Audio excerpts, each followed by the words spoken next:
Hello everyone, today we're talking about psionics, so buckle up.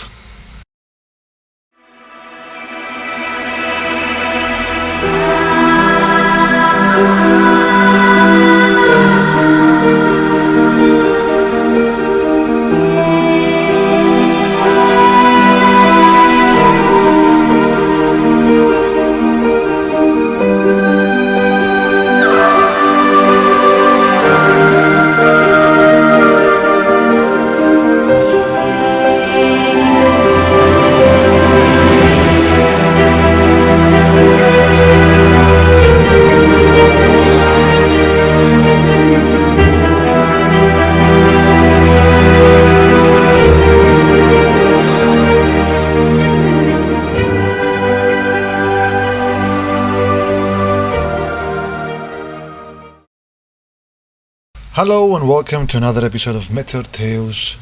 Today we're talking about a different magic system that has to do with psionics, and meaning telepathy, telekinesis and powers like that. Allow me to introduce myself first. I'm Angelo.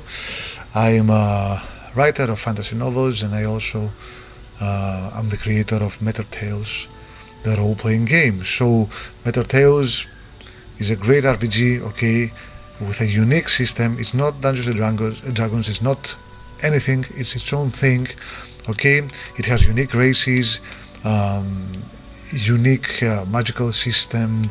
It's a classless, skill-based game, okay? You can do anything you want. You can have all kinds of abilities and powers, and like the one we're discussing today with the psionics. So you can find Meteor Tales in the website spirallane.com and all the other books along with it, and you can check out for yourself this great game. And I urge you to take a look, and if you want to support me, you can buy the game either in PDF or physical form. So thank you for listening. Let's go back to the video. There's always been a different place for this kind of magic, I think, in every kind of role-playing game. Because there were always, the elemental spheres and the other kind of spells, and then we had psionics as a different class, a different way they functioned, and I think it's a very interesting topic. So today I'm gonna present to you how psionics work in Meteor Tales and how to have a great psionic system in your game, regardless. So I did the same thing with necromancy in the previous video, and I'm gonna do the same with psionics here.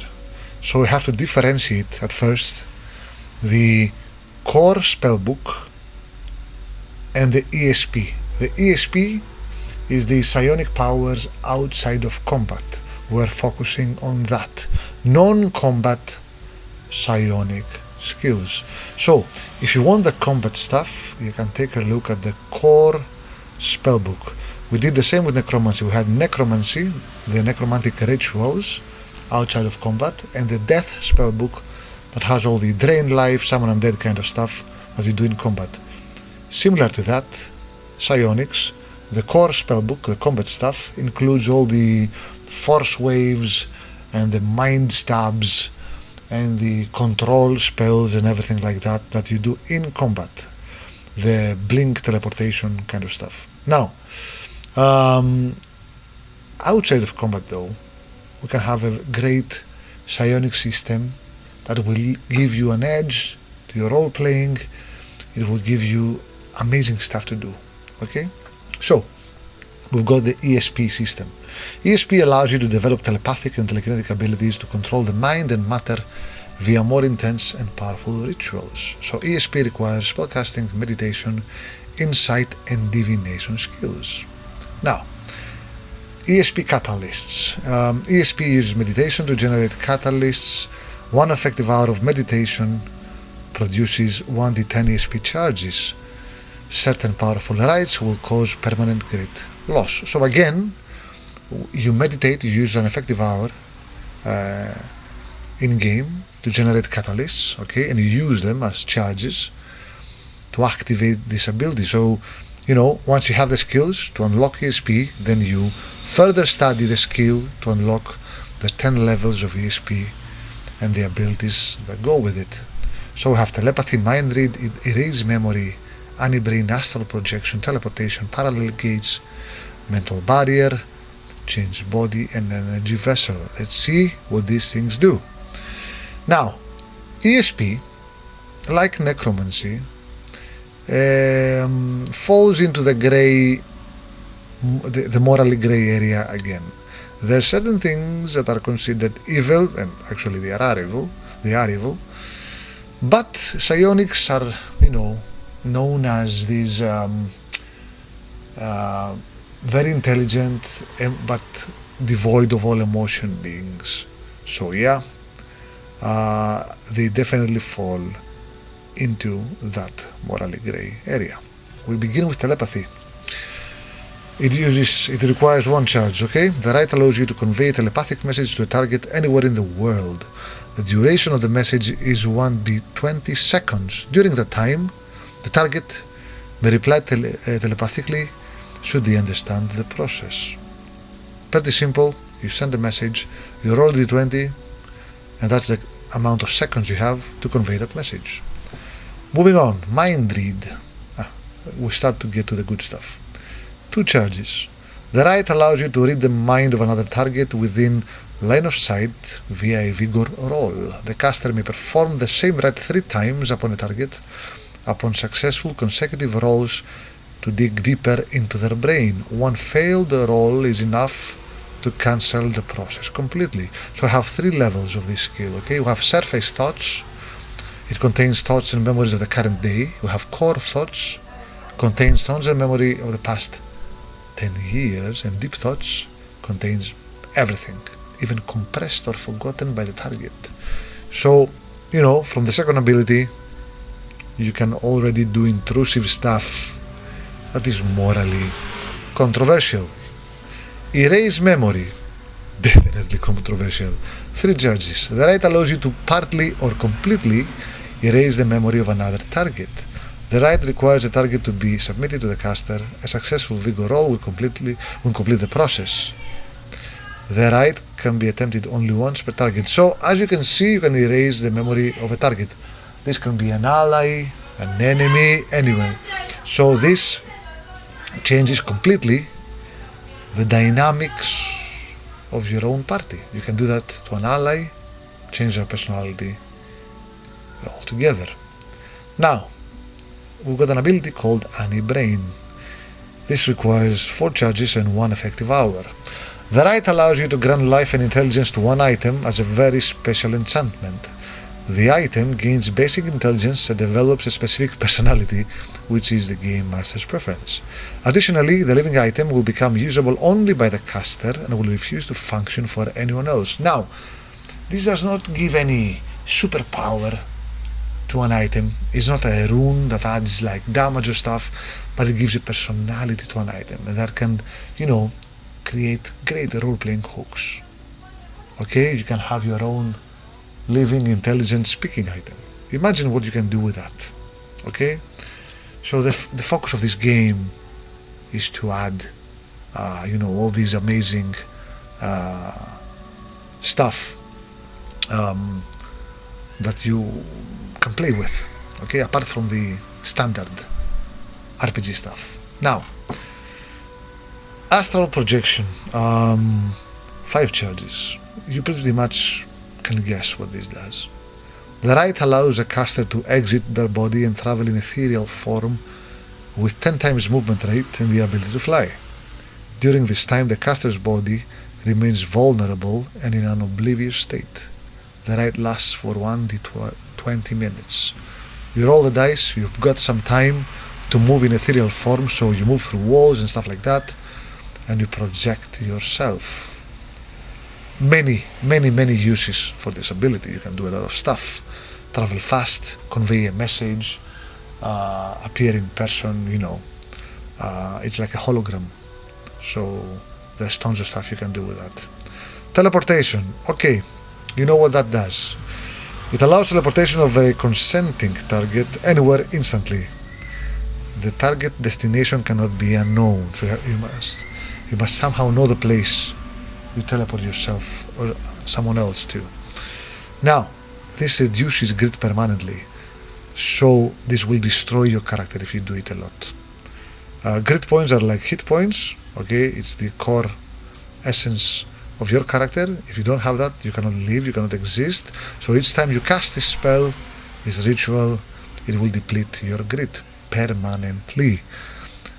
This means that you can only cast this a few times per campaign or per character. In extreme cases. The reason I have these limitations for these abilities, the same thing I did with the resurrection and stuff like that, is because I don't want mechanics and abilities to take away the traveling aspect of the game and other aspects of the game.